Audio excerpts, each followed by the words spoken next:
Facial bones are the ones that don't surround the skull. The largest is the maxilla. It's actually a pair, a left and a right. The maxilla is your upper jaw, the inner part of your cheek, and it also goes up along the side of the nose. It's one of only 2 bones that have teeth in it. It also follows back and forms the anterior portion of the palate, the roof of your mouth. So these 2 areas here are part of the maxilla. The posterior part of the palate is formed from 2 palatine bones. So palatine, part of the palate. They actually continue up a little bit, but they're not very easy to see here, except for this portion. And this again is sphenoid. In the middle, forming the nasal septum, is the vomer, which means plow. If you look on diagrams that show the sagittal cut through the head and show the septum, the vomer is shaped like the blade of a plow. In the front, it's only this lower portion of the septum up to about here. Above that is the ethmoid bone. On the walls of the nasal cavity, these lowest bumps are the inferior nasal conchae. Each one is a bone in itself, unlike the superior and middle nasal conchae, which are part of the ethmoid bone. So maxilla, largest facial bone. The bridge of the nose is formed by nasal bones. So people either get this really easily because it's what you would expect it to be, or they have trouble with it because they expect something more complicated. But it's really just nasal. There are 2 of them. Upper part of the bridge of your nose, and then the sides are maxilla.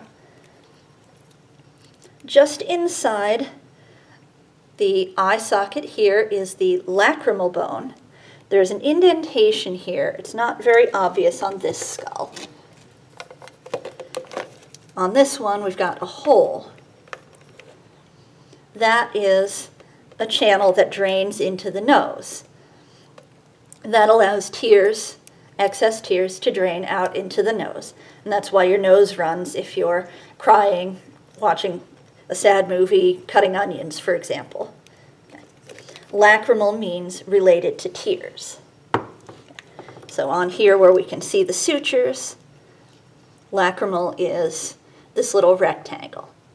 Behind it is ethmoid. Maxilla also comes up into the eye socket.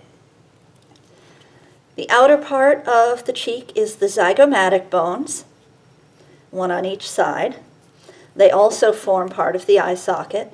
Zygo is a yoke, like how you hold oxen together. It's called that because it comes up, connects the frontal bone, comes in and connects the maxilla, and goes out and connects to the temporal bone. So it's holding these 3 bones together. If we put it all together and look inside the eye socket or orbit, you've got multiple bones in here, zygomatic and maxilla on the bottom,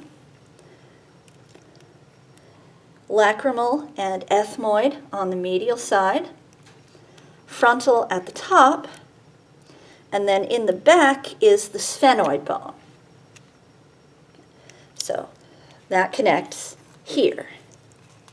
And if we look in the back way, we can see this hole, kind of a tear. And that's here in the eye socket as well. Okay. So zygomatic, maxilla, nasal, lacrimal, vomer, inferior nasal concha, and then the mandible is the lower jaw. So only the maxilla and mandible have teeth. And a naughty little trick to remember which one is which that a student taught me was Max on top of Mandy. Now, some features you may or may not need to know in your class on facial bones.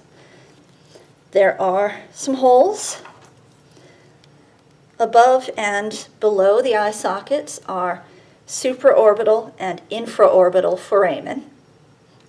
Supraorbital is part of the frontal bone, infraorbital is part of the maxilla. In the back of the eye socket,